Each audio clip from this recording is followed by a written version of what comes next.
नमस्कार, स्वागत है आपका। मैं हूं आपके साथ अनाया शर्मा और आप देख रहे हैं खास खबर। और आज की खास खबर में हम चर्चा करेंगे हरियाणा में होने वाले लोकसभा चुनाव को लेकर।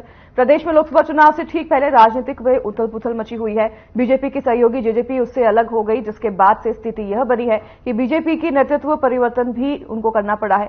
वहीं अगर बात करें हरियाणा में पिछले लोकसभा चुनाव की, तो पिछले लोकसभा चुनाव में शानदार प्रदर्शन करते हुए बीजेपी ने सभी 10 सीटें जीत ली थी। लेकिन प्रदेश में पिछले दिनों जिस प्रकार से राजनीतिक उथल पुथल हुई है और अभी भी इसका दौर लगातार जारी है, इस कारण पार्टियों के आमने सामने जो है टक्कर भी देखने को मिल रहे हैं। तो इसी के चलते पार्टियों के सामने चुनाव एक बड़ी चुनौती बन गया है। और इधर कांग्रेस के आम आदमी पार्टी से गठबंधन करके राज्य में अपना खाता खोलने के लिए पूरी ताकत लगा रही है। तो वहीं जननायक जनता पार्टी के सभी सीटों पर उम्मीदवार उतारने से यह भी माना जा रहा है कि कुछ सीटों पर त्रिकोणीय मुकाबला हो सकता है। और आज इन्हीं सब मुद्दों को लेकर हम चर्चा करेंगे। आपको बता दें कि चुनाव नजदीक है और सभी पार्टियां अपनी अपनी तैयारियों में जुटी हुई है। लगातार रैलियों का दौर भी जारी है। तो वहीं आपको यह भी बता दें कि हरियाणा में 2019 के लोकसभा चुनाव में बीजेपी ने रिकॉर्ड 58% मत हासिल किए थे और वहीं कांग्रेस का प्रदर्शन खराब रहा था। महज 23% मत ही ले पाई थी कांग्रेस और सीट एक भी नहीं मिले थे। तो वहीं ठीक इसके 5 महीने के बाद जब विधानसभा चुनाव हुए थे तो बीजेपी को स्पष्ट बहुमत नहीं मिला था। उसने 40 सीटें जीती थी और 7 सीटों का नुकसान हुआ था, जबकि कांग्रेस का मत प्रतिशत 7% बढ़ा है। उसने 28% वोट लेकर 31 सीटें जीती और पिछले चुनाव की तुलना में 16 सीटों की बढ़त भी मिली इस बार। तो इस प्रकार नई बनी पार्टी जेजेपी ने भी 10 सीटें जीतने में सफलता प्राप्त की थी। जेजेपी की मदद से ही बीजेपी ने सरकार बनाई, लेकिन राजनीतिक नफा नुकसान के मद्देनजर जेजेपी अलग भी हो चुकी है। तो वही लोकसभा चुनाव मैदान में भी उतर चुकी है और वही कांग्रेस ने आम आदमी पार्टी से गठबंधन किया है। पहली बार प्रदेश में कांग्रेस का ये गठबंधन हुआ है और 9 सीटों पर कांग्रेस और 1 पर आम आदमी पार्टी लड़ रही है। तो वही ये माना जा रहा है कि कुछ सीटों पर आम आदमी पार्टी समर्थक मतदाताओं का लाभ कांग्रेस को मिल सकता है।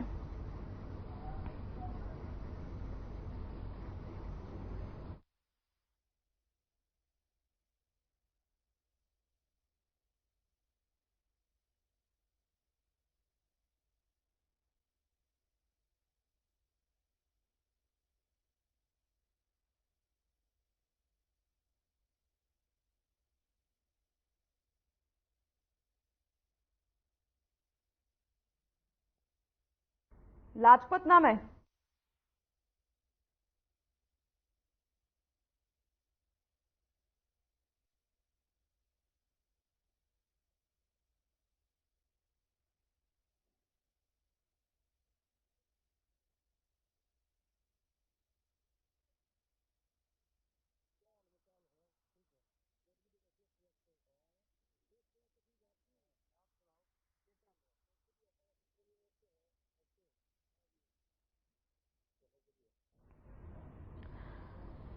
हरियाणा में लगातार पार्टियों की सरगर्मियां तेज हैं। सभी पार्टी जोरों शोरों से अपनी तैयारियों में लगी हुई है।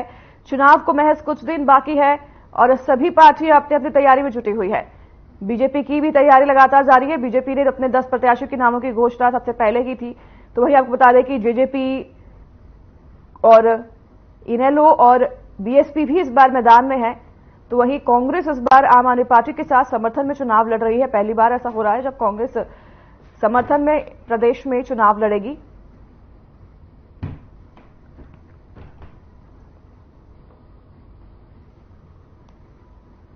तो वहीं कई सीटों पर त्रिकोणीय मुकाबला भी देखने को मिल सकता है। जेजेपी के अलग होने के बाद अब ये त्रिकोणीय मुकाबला देखने को मिलेगा कई सीटों पर।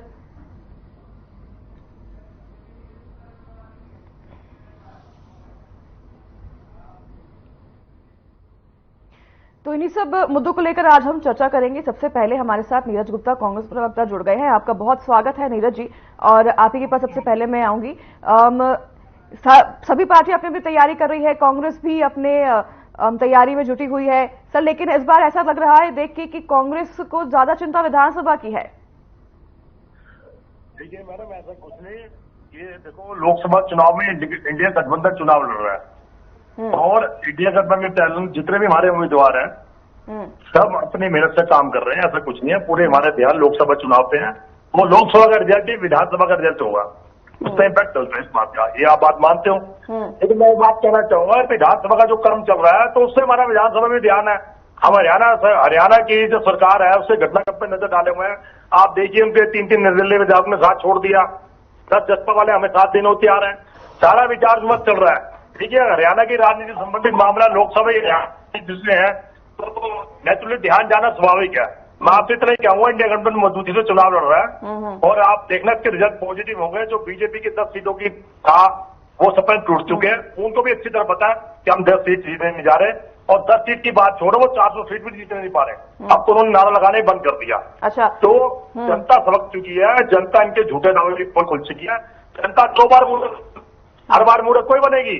पेट्रोल काला धन लाना था, आज तक नहीं आया। 15 लाख खाते हमारे थे, आज तक नहीं आया। 100 रुपए पेट्रोल बेच रहे हैं, 50 रुपए पेट्रोल का वादा था। वो रामदेव हुआ करते थे इनके, एक लाला रामदेव लाला कैदी काला धन लाएंगे 50 रुपए पेट्रोल, वो गायब हो गए, कोई नजर नहीं आता। ऐसे ही तो सब ये झूठी झूठी बातों से ना अब जनता का विश्वास टूट चुका है। अब जनता नहीं चाहती, जनता चाहती है, सब कुछ चाहती है, राम को सब मानते हैं, लेकिन मंदिर बना अच्छी बात है, देश के सौभाग्य की बात है, लेकिन मंदिर से रोजी रोटी कोई मिलेगी या मंदिर से महंगाई कम हो जाएगी, बेरोजगारी खत्म हो जाएगी। अब जनता का वाकई में ध्यान मुद्दों पे है और ये मुद्दों से भागते हैं। मैं इनको इतना कहना चाहूंगा, अगर आप में दम है तो मुद्दों पर चुनाव लड़िए। जो काम आपने अच्छे किए, मंदिर बना ठीक है, मंदिर आपने नहीं बनवाया, कोर्ट के आदेश से बना है और राम को सब मानते हैं, देश के सभी मानते हैं, हम भी मानते हैं, सब मानते हैं, तो आपको उसका ठेकेदार बनने की जरूरत नहीं है। लेकिन मैं आपसे कहूंगा मुद्दों पर चुनाव लड़िए, फिर देखिए उसका रिजल्ट क्या होगा। मुद्दों की बात आप कर रहे हैं तो वहीं मुख्यमंत्री जो है नायब सिंह सैनी, उनका बयान एक सामने आया था। उन्होंने कहा कि इस बार जनता कांग्रेस को नकार देगी और कांग्रेस सत्ता में आते ही भ्रष्टाचार जो है शुरू कर देती है। कांग्रेस नेता मुंगेरी लाल के सपने देखते लेकिन उनका सपना पूरा नहीं हो पाएगा। ये बयान मुख्यमंत्री द्वारा दिया गया है। देखिए, मुंगेरी लाल के सपने वो देख रहा भी, उन्हें तो 1 महीना भी नहीं हुआ मुख्यमंत्री बने हुए, 1 महीने में उनके दावों की हवा निकल गई। अगर उन पर विश्वास होता, निर्दलीय विधायक कोई छोड़ते, उन पर अपने विधायक नहीं आता दिखा रहे, तो वो मुंगेरी लाल के सपने देख रहे हैं, उनको शायद अपनी कुर्सी जाते हुए दिखाई दे रही है। और आप देखना, अभी 2-4 दिन से परिणाम देखना, उनको दोबारा विश्वास मत हाजिर करना पड़ेगा। नैतिक तौर पर इनकी स्टार गिर चुकी है, सिर्फ बातें करना। और उन्हें पता है अच्छी तरह कांग्रेस का ग्राफ बढ़ रहा है। आज हम 33 हो गए, अभी तो टाइम है मैडम, देखते जाइए कहां से ये खेला करते ना, खेला अब खेला इनके साथ ही हो गया। सर, यही तो राजनीति है, यही राजनीति है। पहले एक दूसरे को चोर कहते हैं, भ्रष्टाचारी कहते हैं, फिर उन्हीं के साथ मिलकर हम सरकार चलाते हैं। चलिए ठीक है, आपके पास लौटूंगी। भूपेंद्र गहलावत हमारे साथ बीजेपी के प्रवक्ता जुड़ गए हैं। आपका बहुत स्वागत है भूपेंद्र जी। और अभी नीरज जी से मेरी बात हो रही थी, उनसे यही चर्चा हो रही थी मुद्दों को लेकर की तैयारी जो है कांग्रेस की इस बार विधानसभा को लेकर ज्यादा दिख रही है, लोकसभा को नहीं। देखिए, मैं तो ये कहना चाहता हूँ कि ये जो ठगबंधन के लोग हैं, इनको यही नहीं पता है कि इनका सरदार कौन है, ठगों का सरदार कौन है, ये तो बता ही नहीं सकते। और इनके पास ना कोई एजेंडा है, ना कोई एक ही बात करते हैं कि किस लिए इकट्ठे हो रहे भाई, मोदी को हराने के लिए इकट्ठे हो जाओ। इनके पास कोई एजेंडा नहीं और ये बौखला गए तरह तरह की अफवाह फैलाने का काम करते हैं। और ये कहते हैं, कोई दुष्यंत चौटाला कहता है कि हमने लिख के दे दिया।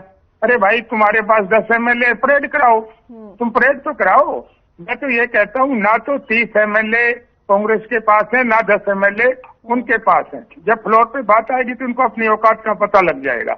ये अपने MLA को संभालें।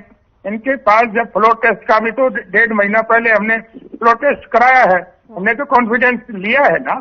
ये कॉन्फिडेंस मोशन लाएंगे, नो कॉन्फिडेंस मोशन कहां से लाएंगे? ये इनके पास तो संख्या ही नहीं है। अगर इनके पास संख्या है तो मैं तो कहता हूँ दुष्यंत चौटाला भी 10 की परेड करा के तो दिखाए राज्यपाल के पास। सारे इनके पास कुछ नहीं बता। और जब फ्लोर टेस्ट की नौबत आएगी तो देखना, हमारे पास तो 50 से भी ज्यादा लोग खड़े होंगे। यहाँ कांग्रेस पार्टी की बात है, कभी भी इनके 29 से ज्यादा विधायक मैंने तो देखे नहीं। कई बार तो 14 आदमी तो इनके जब भाग गए थे, पिछला जो राज्यसभा का चुनाव था, अब के जो राज्यसभा का चुनाव हुआ जब 29 ही आए। और अगर कोई अब परेड कराने की बात होगी तो मैं ये कहता हूँ इनके 25 भी नहीं आएंगे, 23 से ज्यादा इनके पास नहीं आएंगे। हमारे पास पूर्ण बहुमत है। ये लोगों को अफवाह फैला रहे हैं, बरगलाने का काम करते हैं। और सबको भी ये भी पता है कि जब कॉन्फिडेंस ले लिया हमने तो 6 महीने तक तो नो कॉन्फिडेंस हो ही नहीं सकता। लीगली भी हम साउंड है और संख्या के बल पर भी हम बहुत साउंड है। ये अपने घर को संभाल के देखें। जो इन्होंने कहा कि हम भी राम मंदिर की बात करते हैं, राम हमारा भी है, ये तो इंडी गठबंधन के लोग तो ये कहते थे कि ये तो हमारा इंडी गठबंधन तो बना इसलिए सनातन धर्म का नाश करने के लिए।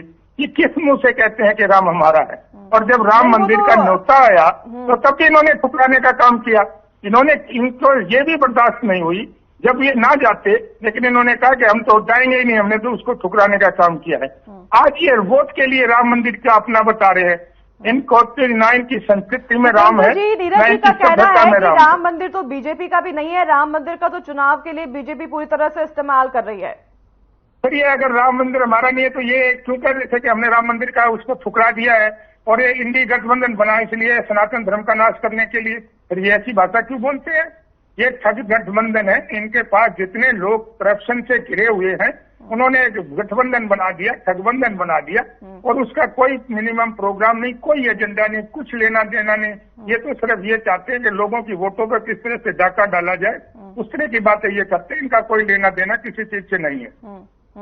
वही इसी के साथ नीरज जी ये भी कह रहे भूपेंद्र जी कि आप जो हैं मुद्दों को लेकर चुनाव लड़िए। इस बार बीजेपी मुद्दों को लेकर चुनाव नहीं लड़ रही है, सिर्फ राम मंदिर का जो एक बात है वही कर रही है। बार बार हर चुनाव में जाके सिर्फ राम की डंका बजा रही है और राम जी मंदिर सबका है, उससे कोई रोजगार नहीं मिला है, उससे कुछ किसी को रोजगार और फायदा नहीं होगा, तो राम मंदिर की बातें कर रही है, ये फिजूल की बातें हैं। नहीं, मैं तो ये कहना चाहूंगा जो हमने 2014 में वादे किए थे वो वादे पूरे कर दिए। आज हरियाणा प्रदेश की और देश की जनता 5 लाख रुपए तक का क्या हमने फ्री इंश्योरेंस देने की काम नहीं किया है? क्या हमने हरियाणा प्रदेश में 3000 बुजुर्गों को पेंशन देने की बात नहीं की है जो हमने वादा किया था? क्या हमें 80 करोड़ लोगों को फ्री में राशन देने का काम नहीं कर रहे हैं? ये हमारे मुद्दे हैं। मुद्दे क्यों नहीं है? कितने नेशनल हाईवे, जितने भी नेशनल हाईवे हैं, हमारे स्टेट हाईवे हैं, सभी डिस्ट्रिक्ट के रोड्स को हमने स्टेट हाईवे नेशनल हाईवे से जोड़ने का काम किया। क्या ये मुद्दा नहीं है? क्या रेलवे की कनेक्टिविटी हमने बनाई, ये मुद्दा नहीं है? क्या हरियाणा प्रदेश में हम मारुति का उद्योग लेके आए, ये मुद्दा नहीं है?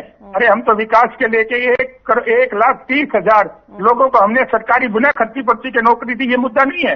हम सभी मुद्दों पे चुनाव लड़ रहे हैं और इनका कांग्रेस बौखलाई हुई है, इनके मुंह से मलाई निकल गई। तब इन्होंने 9.5 साल तक पहले 60 साल तक देश को लूटने का काम करते रहे और भाई भतीजावाद अपने परिवार को पास करने के काम करते रहे। हम तो 140 करोड़ लोगों का साथ लेकर के जनता के सामने जा रहे हैं और हमारी 10 की 10 सीटें हरियाणा में और 400 पार पूरे देश में हमारी सीटें आएंगी, इसमें कोई शक नहीं है। चलिए ठीक है भूपेंद्र जी, नीरज जी से ही लूंगी ये तमाम जो आपने आरोप लगाए हैं उसके जवाब। उससे पहले हमारे साथ उमेश साहब जुड़ गए हैं चरखी दादरी से, हमारे संवाददाता। उमेश, अगर ग्राउंड की बात करें तो देखिए सभी पार्टियां तो तमाम दावे कर रही है, अपने अपने सीटें जीतने के दावे कर रही है और कांग्रेस भी इस बार इंडी गठबंधन के साथ मैदान में उतरी है, लेकिन ग्राउंड की बात करते हैं तो लोगों में किस पार्टी की तरफ रुझान ज्यादा दिख रहा है?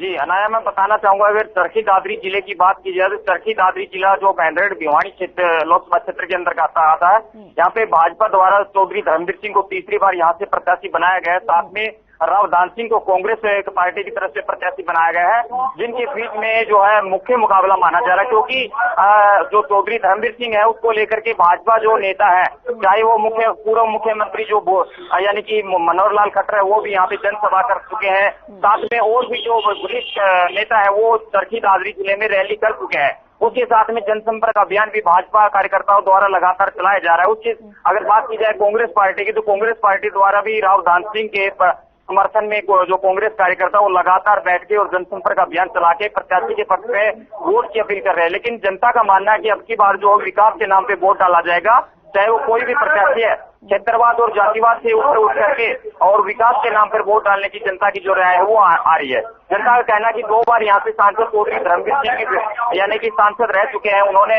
जो विकास कार्य यानी कि कुछ करवा पाए हैं, कुछ अभी विकास कार्यों का करवाया जाना भी बाकी है, तो जिसको लेकर के जो है एक मिली जुली जो प्रतिक्रिया है वो लोगों की आ रही है और लोगों का कहना है कि विकास के नाम पर ही हम वोट देंगे। ठीक है उमेश, आऊंगी आपके पास। नीरज जी हमारे साथ बने हुए हैं। नीरज जी आपके पास मैं आऊंगी। भूपेंद्र जी ने तमाम आरोप और सवाल भी किए हैं, उसके जवाब आपसे लेना चाहूंगी। देखिए मैडम, ये बीजेपी प्रवक्ताओं का काम है, सुबह ही बैठते हैं, सुबह झूठ बोलते हैं, सुबह भगवान कहते हैं हम राम का नाम लेते हैं, राम के भगत है, राम का नाम लेके झूठ बोलते हैं सुबह। ये विकास के दावे कर रहे हैं, हमने ये किया वो किया। भाई साहब, जो आपकी सड़क बन रही है प्राइम मिनिस्टर योजना के अंदर बन रही है, वो चाहे बीजेपी सरकार हो चाहे कांग्रेस सरकार हो, सड़कें हमेशा बनती रहेंगी। आप नंबर 1 झूठ। आप बेरोजगारी बात की है, जब हरियाणा सरकार हमारी कांग्रेस सरकार थी 2014 में बेरोजगारी दर क्या थी और अब क्या है? आप खुद ही अपने आंकड़े खोल लीजिए, फिर मेरे से बात कीजिए। नंबर 2, जब हमारी सरकार गई 2014 में, हरियाणा में कितना कर्जा था? 4,000 करोड़ का कर्जा, और 4.5 लाख करोड़ का कर्जा है। भाई साहब, मैडम जी, मैं आपको कहना चाहूंगा, आप पे, मुझ पे और जो बीजेपी प्रवक्ता साथी और जो संवाददाता बोल रहे थे, सभी पे 1,23,608 रुपए कर्जा है। बेचकर खुद देख लें, नेट पे देख लें, खुद इनकी रिपोर्ट देख लें, कर्जा है नहीं क्या है। बेरोजगारी बात करें, महंगाई बात करें, ये उल्टे सीधे बात करते हैं। मेरा कहना ये था कि राम जी के ठेकेदार आप कोई हो, आपके बुलाने पे जाएंगे क्या हम? राम जी सबके आप कोई ठेकेदार हो? अरे राम जी पूरे संसार को लाए, आप कह रहे हैं हम लाए और हमें इन्विटेशन के हम नहीं आए, हमारी मर्जी, हम तुम्हारे बुलावे पे जाएंगे क्या?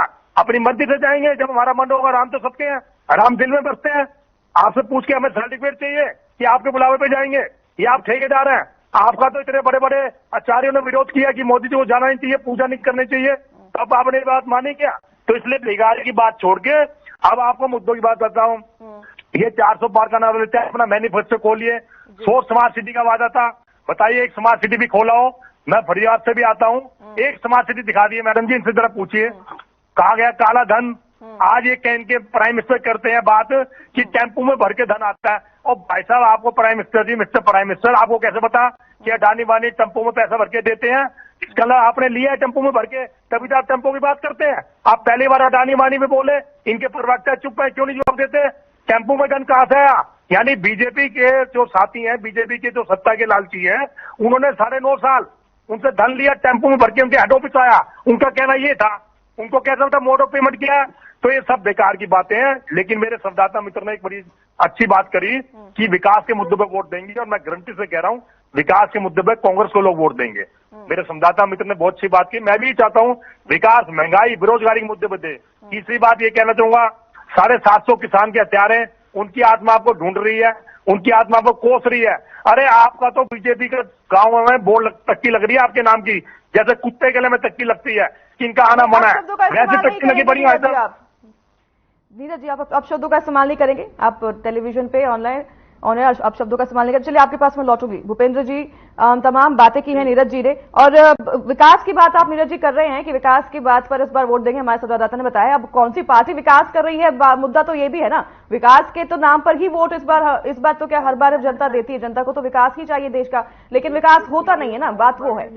जी भूपेंद्र जी, आपके पास आऊंगी। तमाम बातें नीरज जी ने अभी कही है आपकी सरकार को लेकर। जी देखिए, मेरे से सवाल किया आपने।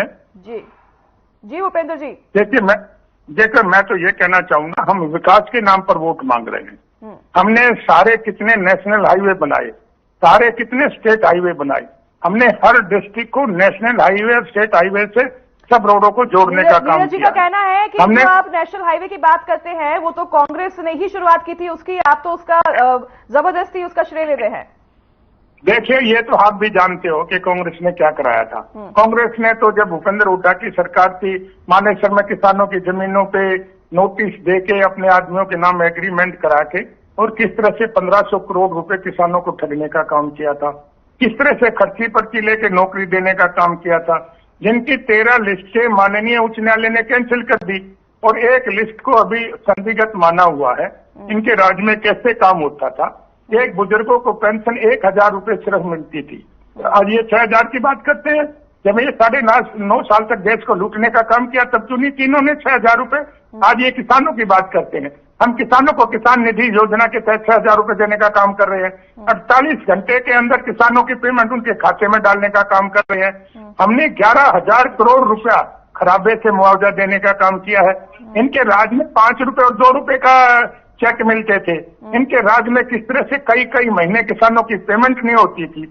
और जो मुख्यमंत्रियों की एक कमेटी बनी थी, उसके भी भूपेंद्र सिंह हुड्डा अध्यक्ष बनाए थे। उन्होंने क्या किसानों के लिए किया? जब इनके मुंह से मलाई निकल गई तो सारी बातें इनको याद आ रही है।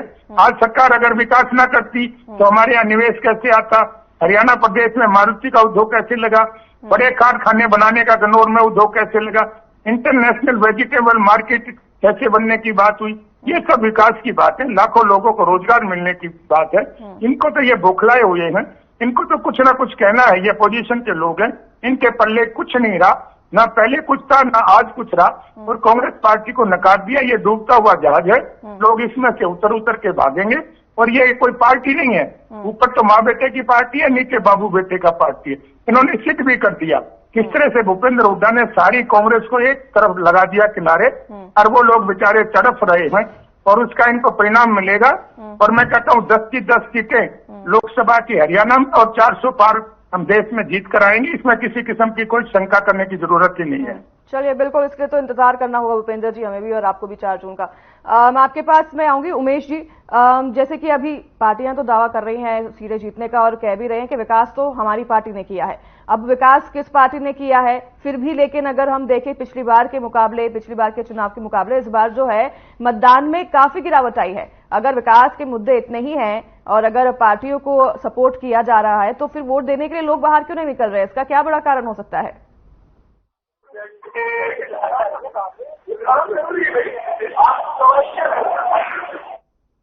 हमारी आवाज पहुंच रही है आप तक उमेश?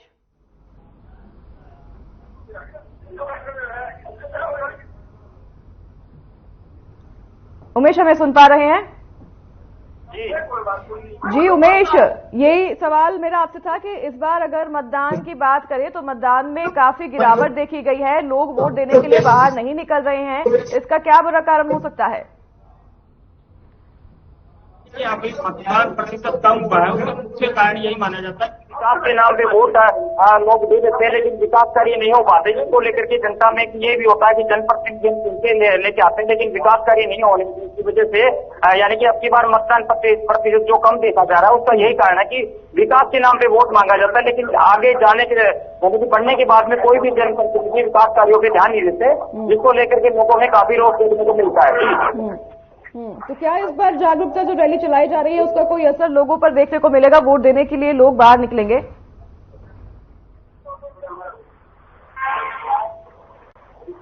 लोगों के बीच उमेश तमाम जागरूकता रैलियां चलाई जा रही है। इलेक्शन कमीशन की बात करें, निर्वाचन विभाग की बात करें, पार्टियों द्वारा बात करें, सभी लगातार ये कोशिश में लगे हुए हैं कि मतदान के लिए लोग बाहर निकलें और मतदान करें। तो ये तमाम रैलियां चरखी दादरी में भी हो रही है, इसका क्या लक्षण हमें चुनाव के दिन देखने को मिलेगा? चरखी दादरी जिले में भी लगातार जिला प्रशासन द्वारा स्वीप टीम के माध्यम से लोगों को ज्यादा से ज्यादा मतदान करने के लिए जागरूक किया जा रहा है। मतदान यानी कि ज्यादा से ज्यादा हो, जो पिछली बार मतदान प्रतिशत कम हुआ था उसको ज्यादा बढ़ाया जाए, इसको लेकर के जिला उपायुक्त द्वारा लगातार निर्देश दिए गए हैं कि ग्रामीण क्षेत्र में और शहरी क्षेत्र में जाके लोगों को ज्यादा से ज्यादा जागरूक किया जाए ताकि अब की बार मतदान प्रतिशत बढ़ सके। क्योंकि जिला उपायुक्त का मानना है कि जब मतदान प्रतिशत बढ़ेगा तो यानी कि मतदान जो यानी कि लोकतंत्र में मजबूती मिले, क्योंकि वोट का जो अधिकार दिया गया है वो इसलिए दिया गया है कि लोकतंत्र में सभी चीज जो है वो वोट डाल के जनप्रतिनिधि योग्य उम्मीदवार का चयन किया जाए। तो अब की बार जिला प्रशासन का ये प्रयास है कि ज्यादा से ज्यादा मतदान जो है ना ग्रामीण और शहरी क्षेत्र में करवाया जाए, जिसको लेकर लगातार जो जनसंपर्क अभियान और स्वीप टीम के माध्यम से लोगों को यानी कि जागरूक किया जा रहा है और ज्यादा से ज्यादा मतदान करने के लिए प्रेरित किया जा रहा है। इसका खास करके युवाओं को, जिनका अभी पहली बार वोट बनाई जाएगी, जो युवा है उनसे आह्वान किया गया है वो अब खुद भी वोट डालें और अपने परिवार को भी जागरूक करें, जैसे ज्यादा से ज्यादा घरों से निकल करके मतदान में भागीदारी करें। जी चलिए ठीक है उमेश, लौटूंगी आपके पास। नीरज जी आपके पास आऊंगी, जल्दी से आपका कमेंट चाहूंगी, आपकी बात अधूरी रह गई थी, समय की पाबंदी है इसलिए फाइनल कमेंट दीजिएगा। मेरे बीजेपी प्रवक्ता को थोड़ा ज्ञान नहीं है, उनको अपडेट होकर आना चाहिए। जो प्राइम मिनिस्टर सड़क योजना केंद्र है, तो ये कोई भी प्राइम मिनिस्टर हो उसके अंदर बन रही है, चाहे हमारा रहो, चाहे अटल बिहारी वाजपेयी के काल में रहो, चाहे आप मोदी सरकार हो, वो तो सड़कें तो उसके अंदर बन रही है, नेशनल हाईवे सड़कें उसके अंदर बन रही है। इन्होंने क्या किया? वो सारी उन्होंने हमारी चलाई है। ये खाम का झूठ बोलते हैं अपनी बात को मनवाने के लिए। और रही 750 किसान की हत्या की, क्या उन्होंने सुसाइड किया, चाहे कैसे भी किया, तो बीजेपी के कार्यक्रम से तंग आ गए किया ना, इस बात से तो बोलेंगे नहीं। विकास की बात का मैं मुद्दा जनता पे छोड़ देता हूँ, अपने मुंह से क्या कहना। विकास की बात जनता कंपेयर करेगी, 10 साल का शासन, 9.5 साल का शासन। अब ये पेंशन की बात करते हैं, 6,000 क्या देंगे? भाई साहब, वक्त के हिसाब से चीज बढ़ाई जाती है। पेंशन की योजना किसने शुरू करी? बुढ़ापा पेंशन कांग्रेस सरकार ने शुरू करी। जैसे जैसे महंगाई बढ़ती है बुढ़ापा पेंशन ही बढ़ती है, एकदम 6,000 रुपए नहीं किए जाते। आपने भी ऐसे पैसे बढ़ाए महंगाई देखो, जैसे महंगाई आपको अगर नॉलेज ना पढ़े लिखे हो तो महंगाई बढ़ता कैसे बढ़ता है? सेंट्रल गवर्नमेंट महंगाई बढ़ता कैसे बढ़ाती है? बार बार समीक्षा करती है महंगाई की, तब जब महंगाई बढ़ता है 10 से 12%। चलिए ठीक है नीरज जी, मैं आपको रोकना चाहूंगी, समय की पाबंदी है इसलिए। बहुत धन्यवाद आपका हमारे साथ जुड़ने के लिए, भूपेंद्र जी हमारे साथ जुड़ने के लिए बहुत धन्यवाद आपका। और उमेश, हमें तमाम जानकारी साझा करने के लिए आपका भी बहुत धन्यवाद। और देखिए, चुनाव में किसकी जीत होगी, किसकी हार होगी, ये तो आने वाले 4 जून को ही पता लग पाएगा। बहरहाल हमारी चर्चा यूं ही चलती रहेगी, हर रोज एक नए अपडेट के साथ। तो आपसे यूं ही मिलते रहेंगे इसी जगह पर, इसी समय पर। फिलहाल के लिए आपसे लेंगे इजाजत। नमस्कार।